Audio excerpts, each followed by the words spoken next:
민족 고유의 명절, 최대의 명절인 추석입니다. 오늘 우리가 살펴보고 있는 마태복음 뒷부분에 예수님께서 순환당하시고 또 죽임을 당하시는 그 유대인의 명절인 이제 6월절 전날 집중적으로 일어나는 일입니다. 그 유대인의 최고의 명절이 바로 이제 6월절이죠. 오늘 추석이어서 우리 명절하고 6월절하고 좀 뭔가 연결을 좀 시켜보려고 했는데 인위적인 느낌이 없지 않아 강하죠. 예수님께서 그때 당시에 유대의 총독으로 있었던 빌라도에게 이제 넘겨지십니다. 예수님이 유대인들에 의하여서 고소를 당한 그래서 그 로마의 법정에 서게 된 그 죄목은 반란죄였습니다. 예수님께서 자신을 유대의 왕이라고 주장을 했다는 것이죠. 예수님은 메시아로 오셨기 때문에 유대의 왕으로 오신 겁니다. 근데 이때 당시에 유대의 그 왕으로 유대를 다스리고 있던 사람들은 헤롯 가문이었는데 이 헤롯은 정통적으로 다윗의 후손이 아니라 그 로마 황제에 의하여서 임명을 받은 자격이 없는 왕이었죠. 그래서 이스라엘 백성들은 자신들을 다스릴 다윗의 후손을 기다리고 있었고 예수님께서는 하나님이 약속하신 다윗의 후손이 바로 자신이라는 사실을, 당신이라는 사실을 증거하였기 때문에 예수님께서 유대의 왕이라고 스스로를 주장하였다라는 것은 뭐 전혀 틀린 말은 아니고요. 다만 이제 그것을 빌라도가 받아들일 때는 과연 이가 로마의 반란을 꾀하기 위하여서 자신을 유대의 왕으로 주장을 하였는가 이제 하는 것에 대해서 빌라도는 확신을 할 수가 없었던 겁니다. 예수님께서 애초에 유대인들에게 미움을 당한 것은 종교적인 이유였죠. 그래서 종교법에 의하여서 사내들인 공의에 선 것이고 지금 이 로마의 법정에 서게 된 것은 정치범으로 지금 서 계시는 겁니다.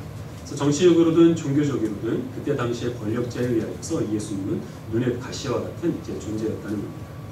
베드로가 예수님께 묻습니다. 네가 정말 유대인의 왕이냐? 그때 예수님께서는 내 말이 옳도다. 네가 말하는 대로 내가 유대의 왕이 맞다. 이렇게 얘기를 하죠. 그런데 이 빌라도가 보기에는 지금 예수님은 어떤 폭력을 동원해서 로마 군대와 맞서 대항을 할 그런 어떤 폭력적인 그런 위험 인물이 아니라는 것이 이 빌라도가 예수님께 대해 갖고 있는 생각이었습니다. 그리고 또 한 가지 놀라웠던 것은 보통 죄수가 법정에 서서 신문을 당하게 되면 어떤 식으로든 자기의 죄에 대해서 변호하는 얘기를 이렇게 저렇게 늘어놓게 될 텐데 오늘 본문에 보면 예수님께서는 자신을 치고 고발하는 대제사장과 그리고 장로들의 그 도발에 대해서 어떤 대답도 하지 아니하고 입을 다물고 잠잠히 계셨기 때문에 그것 때문에 빌라도가 놀랐다라고 그렇게 기록을 하고 있습니다.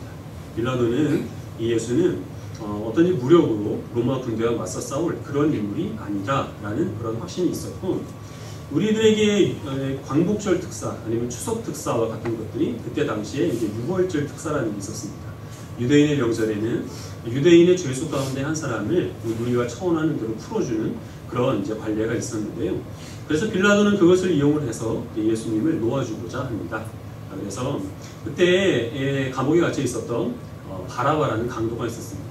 이 바라바는 본문에는 이제 강도라고 되어 있는데 우리가 생각하는 그런 강도가 아니고 흉기를 들고 사람을 위협해서 물건을 빼앗는 그런 강도가 아니라 바로 이 독립군을 조직을 해서 로마 군대와 맞서 싸우는 두목에 해당하는 그런 테러리스트였습니다.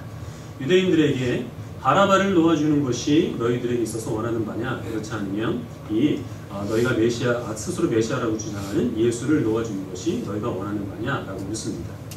그때 빌라도의 그 부인이 빌라도에게 사람을 보내서 밤새 이제 꿈에 대해서 얘기를 하는데요. 꿈자리가 너무 뒤숭숭했다는 거죠.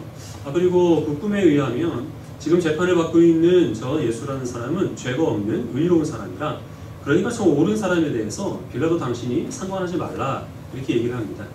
그때 당시의 사람들은 좀 종교적이어서 양심에 그 오늘날 사람들보다는 좀 양심적이었죠. 그래서 만약에 무죄한 사람에게 죄를 뒤집어 씌워 그가 죽게 되면 그에 대한 책임은 자기가 천벌로 받게 된다는 이제 그런 생각이 있었던 겁니다.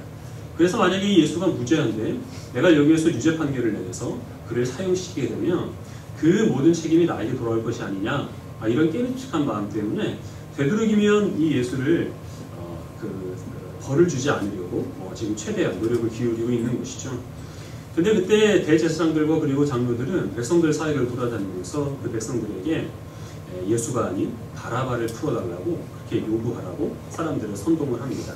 그래서 얼마 전까지만 하더라도 예수님께서 예루살렘 성에 입성하실 때 종나무 가지를 흔들면서 다윗의 후손이여 우리를 구원하소서 이렇게 예수님을 맞이하였던 그 유대인들이 이번에는 바라바를 놓아주고 저 예수를 십자가에 못 박아라, 십자가에 못 박아 그를 죽이라 이렇게 소리를 치면서 아우성을 치게 됩니다. 빌라도가 그 말을 듣고 많은 사람들이 보는 가운데 세숫대야에 물을 떠옵니다. 그리고 물에 자기 손을 씻습니다. 그 일이 의미하는 바는 나는 이 일에 있어서 아무런 상관이 없다라는 것을 너희가 지금 증거해라 라는 것이죠.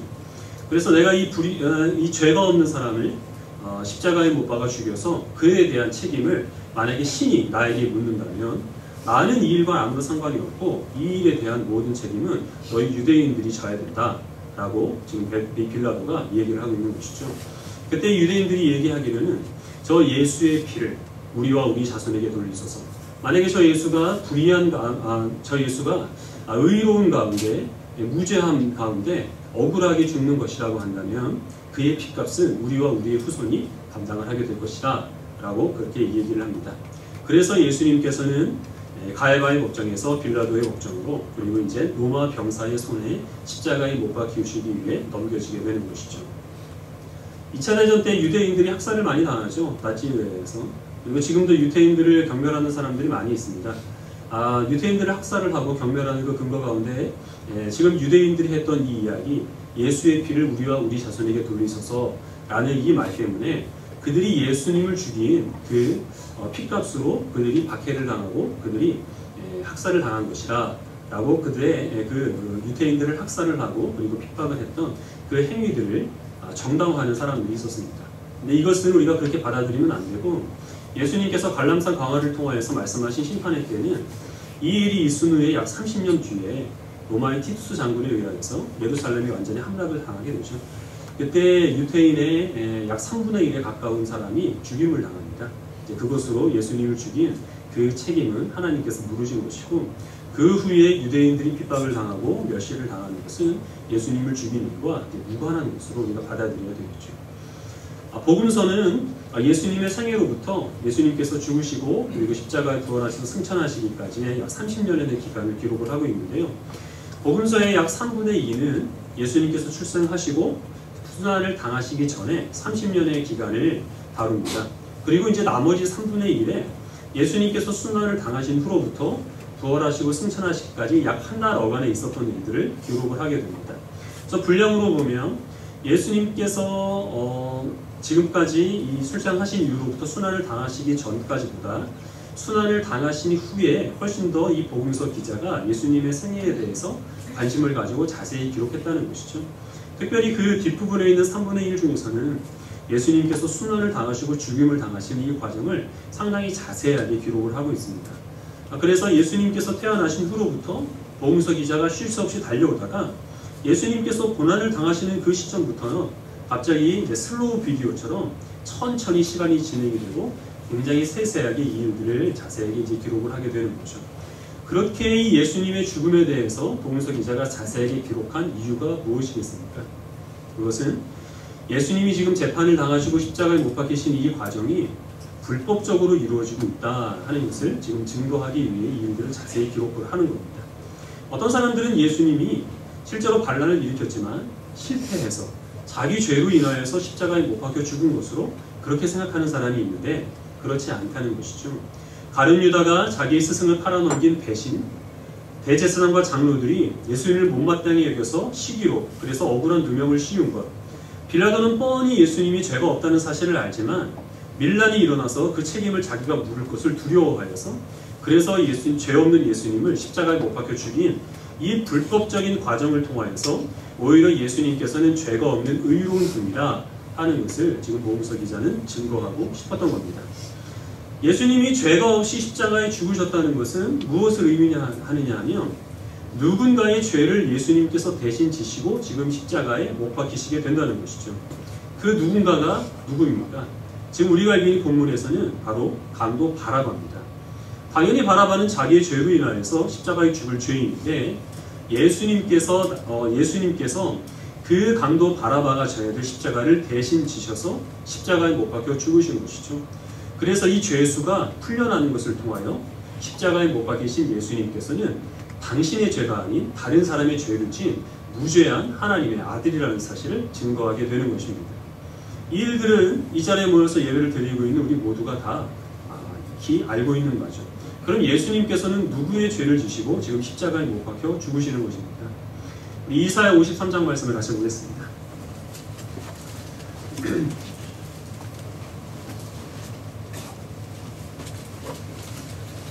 구약 1033페이지 이사야 53장 4절부터 7절까지의 말씀을 읽어주시도록 하겠습니다.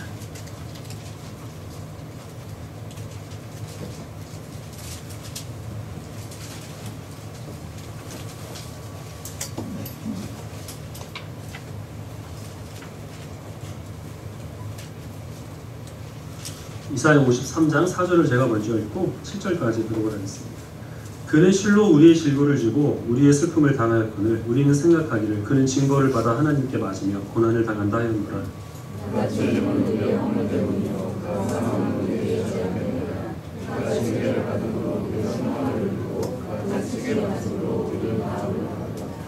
우리는 다 양 같아서 그릇 행하여 각기 제 길로 갔거늘 여호와께서는 우리 모두의 죄악을 그에게 담당시키셨도다. 그가 곤욕을 당하여 괴로울 때에도 그의 입을 열지 아니하였으며 다시 도수장으로 끌려가는 어린 양과 털 깎는 자 앞에서 잠잠한 양같이 그의 입을 열지 아니하였도다. 빌라도의 법정에 예수님께서 서셨을 때 예수님이 자신을 고발하는 그 모든 고소에 대해서 아무 말씀도 안 하시고 가만히 입을 다물고 계셨는데요. 그것은 예수님께서 하실 말씀이 없어서가 아니라 이사야 53장 7절에 있는 이 말씀이 예수님에게서 성취되었다는 사실을 증거하시기 위해 아무 말씀도 하지 않으신 겁니다. 이사야 53장 7절은 하나님께서 이스라엘 백성들을 위해 보내주신 그 메시아는 고난의 종으로 그들에게 올 것이고 그 고난의 종은 마치 도살장에 끌려가는 어린 양과 같이 아무 말도 하지 않고 그 죽음을 순순히 당하게 될 것이라 라는 것을 증거하고 있고, 지금 그러한 이 고난의 종의 모습이 바로 마태복음 27장의 빌라도의 법정에선 예수님의 모습이라는 것이죠. 그럼 이 53장 7절에 있는 이 말씀이 예수님에게 성취가 되었다면 그 앞에 있는 모든 말씀들도 다 예수님을 가리키시기 위하여 선지자 이사야를 통해서 하나님께서 기록하신 말씀이라는 사실을 우리가 믿을 수 있게 되는 것입니다. 그러면 이 53장 4절부터 6절까지 읽었던 말씀이 무엇입니까? 우리의 죄를 위해, 여기서 말하는 우리는 이스라엘 백성들이죠. 하나님 말씀에 불순종해서 이제 바벨론의 포로로 끌려가 그 나라가 아예 없어져도 아무런 할 말 없는 죄인 그 이스라엘 백성들을 위하여서 하나님께서 고난의 종을 보내주십니다. 그 고난의 종이 이스라엘 백성들을 구원하시는 방법은 이스라엘의 그 죄를 이 고난의 종이 대신 담당하게 되는 겁니다. 그래서 하나님의 법정에 서서 이스라엘 백성들이 신문을 당해야 되지만 이스라엘 백성들이 신문을 당하지 않고 하나님이 보내신 고난의 종이 대신 신문을 당할 것이고, 그들의 그 죄에 의하면 창에 찔려야 그들이 마땅하지만 그러나 그들이 받아야 될 그 창을 이스라엘 백성들이 받지 않고 고난의 종이 받게 되는 것이죠. 이스라엘 백성들이 채찍에 맞고 피를 흘리고 죽임을 당해야 되지만 그 죄값을 하나님께서는 그들에게 치르게 하지 아니하시고 고난의 종을 통하여서 채찍에 맞게 하시고 그 피와 그 죽음으로 인하여 이스라엘 백성들을 구원하실 것을 약속하신 것입니다. 이 일들은 지금 여기에 처음 기록된 것이 아닙니다. 예수님께서 죽으신 날이 6월절 전날인데 6월절이 의미하는 바가 바로 그것이죠.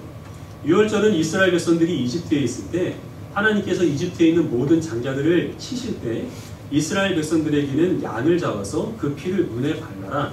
그러면 천사가 이집트를 심판하기 위해 집집마다 돌아다니다가 그 피를 보고 넘어가리라 하는 그런 의미에서 6월절입니다. 하나님의 심판에 의하면 이스라엘의 모든 장자들도 다 죽어야 하지만 이스라엘의 장자 대신 흠없는 어린 양, 즉 아무런 죄가 없는 의로운 어린 양이 대신 죽음으로 인하여서 이스라엘의 모든 장자들이 구원을 받았다는 것이죠. 이사야 53장은 그 6월절에 죽은 어린 양이 바로 하나님께서 보내신 이 고난의 종을 예표한다는 사실을 증거하는 것이고, 이제 예수님께서는 마태복음 27장에서 마땅히 죽어야 될 강도 바라바 대신 예수님께서 죽으심으로 이 모든 6월절과 고난의 종이 바로 다른 사람이 아닌 당신을 가리키시는 말씀이라는 것을 지금 증거하고 있는 것입니다. 그럼 이 말씀을 받아들인 우리는 지금 예수님께서 누구를 대신해서 신문을 당하시고 채찍에 맞으시고 십자가에 못 박혀서 죽임을 당하신다는 사실을 믿어야 하겠습니까? 구약의 이스라엘 백성도 아니고 마태복음 27장에 예수님 대신 풀려난 이 바라바도 아니라 바로 나의 죄를 위해 예수님께서 채찍에 맞으시고 십자가에 못 박혀 죽으신다는 사실을 우리들은 우리의 마음으로 고백을 해야 한다는 것이죠. 여기 계신 모든 우리 성도들은 다 그 사실을 믿는 믿음이 있기 때문에 그리스도인으로 살아가는 줄로 압니다. 아직 그것을 우리가 다 온전히 믿지는 못해도 그것을 믿는 믿음을 하나님께서 주시기를 소망하는 그런 또한 바람이 있기 때문에 믿음이 연약하다 하더라도 이 자리에 오셔서 예배를 드리시고 우리를 위해 대신 죽으신 예수 그리스도의 은혜를 찬송하는 줄로 압니다. 아멘. 그럼 예수님의 죽으심이 곧 나의 죽음이라는 예수님의 죽음에 대한 이 책임을 짊어지고 살아가는 성도들은 어떤 모습으로 살아가야 되겠습니까? 우리 고린도후서 4장 말씀을 같이 보도록 하겠습니다. 고린도후서 4장 7절부터 11절까지 말씀입니다. 신약 290페이지.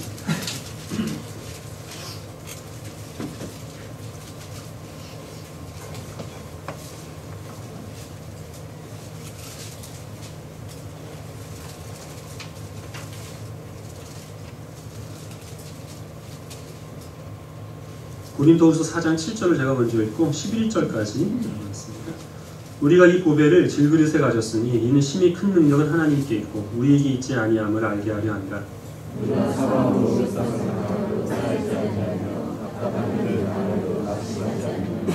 박해를 받아도 버림받지 아니하며 거꾸로 끌림을 당하여도 망하지 아니하고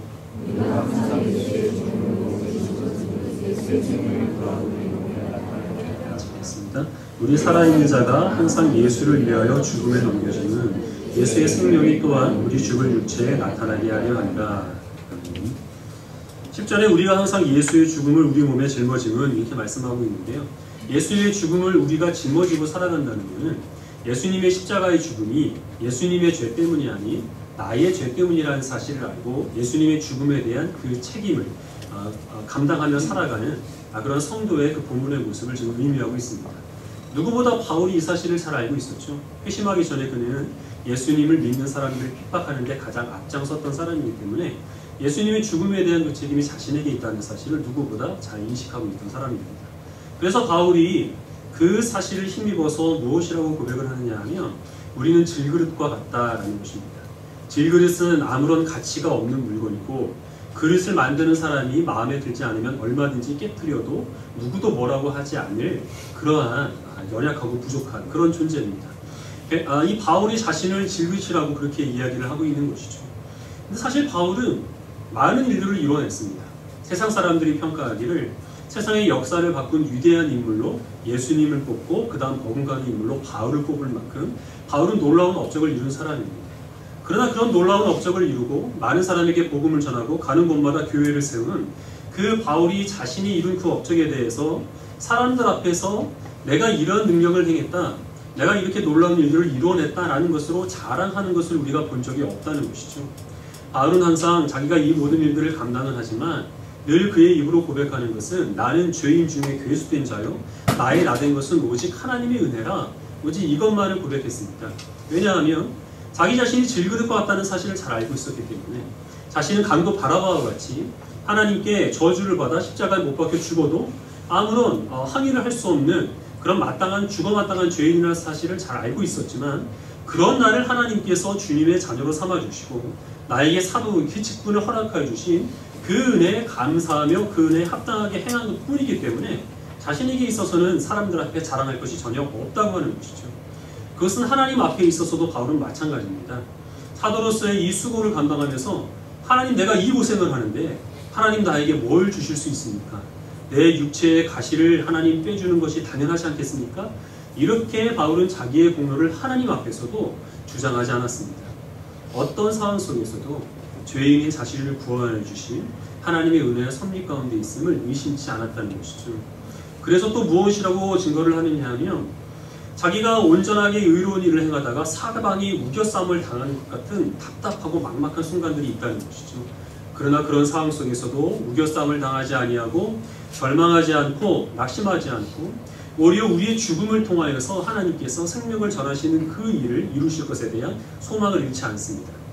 예수님께서 무죄한 가운데 이런 채찍을 맞으시고 십자가의 죽음을 당하시는데 그 십자가의 죽음을 통하여서 많은 사람들을 구원하신 것과 같이 내가 비록 하나님의 일을 감당하느라 이렇게 수고를 하고 그에 대한 대가를 받지 못해 이런 수많은 고초와 그리고 죽음을 담당하지만 예수님을 통하여 생명을 허락하신 하나님께서 나의 이 수고를 통하여서 생명을 허락하실 것을 믿는 믿음이 있기 때문에 그것이 바울로 하여금 많은 답답하고 낙심을 주는 상황 속에서도 낙심하지 아니하고 소망을 안고 하나님께 영광의 찬송을 돌릴 수 있는 믿음의 근거가 되었다는 것이죠.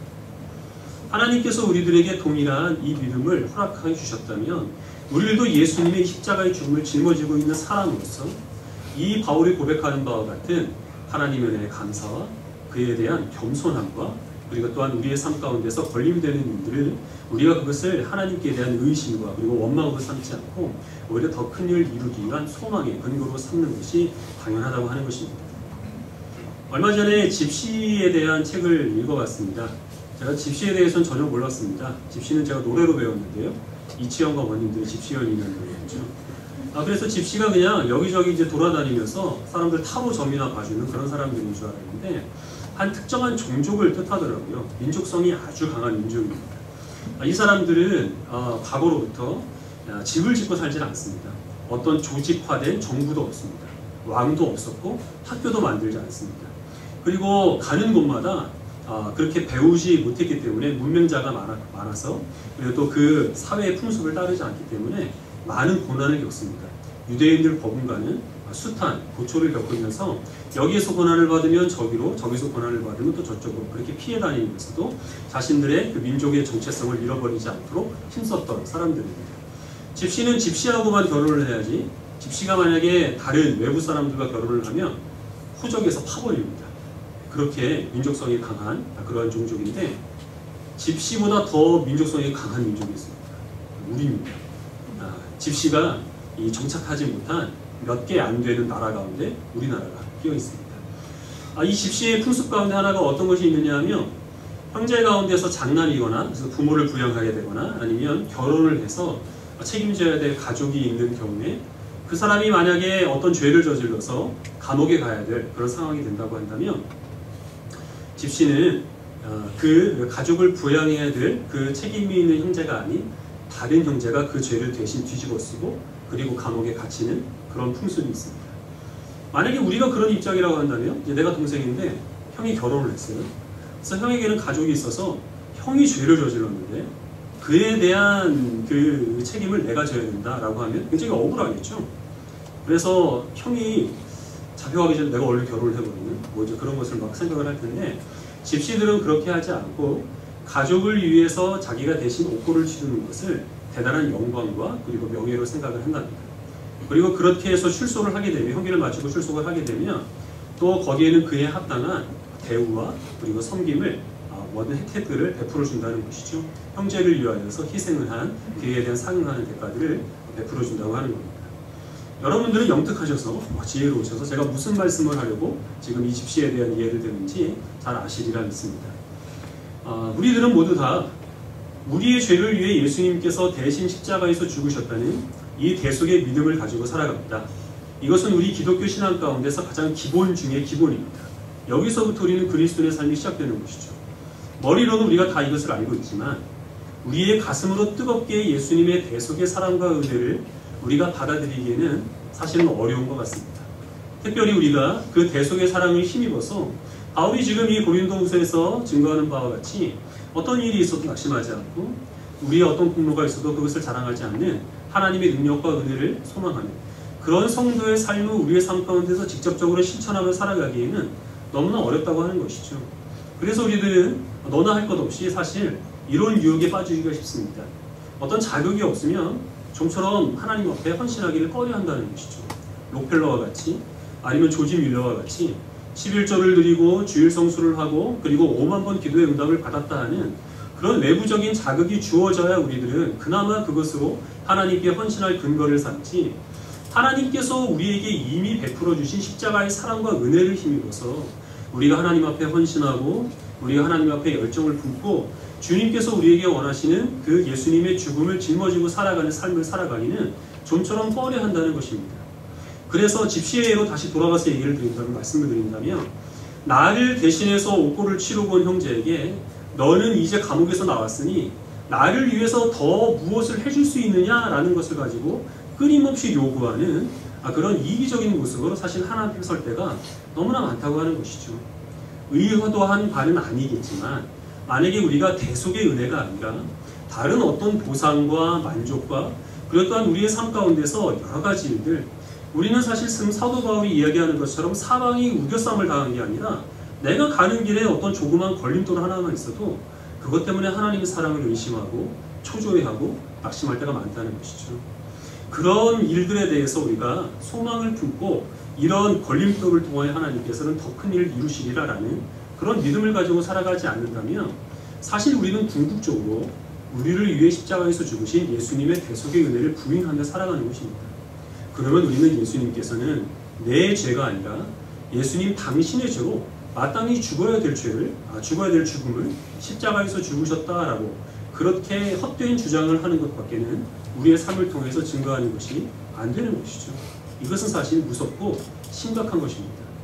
다시 한번 우리는 예수님의 십자가를 바라볼 때마다 그 십자가에서 못 박혀 죽으셔야 될 분은 예수님이 아니라 우리 각자라는 사실. 그래서 우리는 질그릇에 불과하고 우리는 강도 바라바와 같은 무익한 존재라는 사실을 늘 기억할 수 있게 되기를 바랍니다. 그리고 거기에서부터 우리의 믿음이 시작됩니다. 그런 우리를 보배를 허락하여 주셔서 우리를 값진 존재로 변화시켜 주신 하나님의 은혜에 감사할 수 있기를 바라고, 그 우리를 하나님의 자녀로 삼아주신 주님께서는 우리를 통하여서 많은 생명의 빛을 전하시기 위해 우리들에게 예수님의 죽음을 짊어진 성도의 삶을 요구하십니다.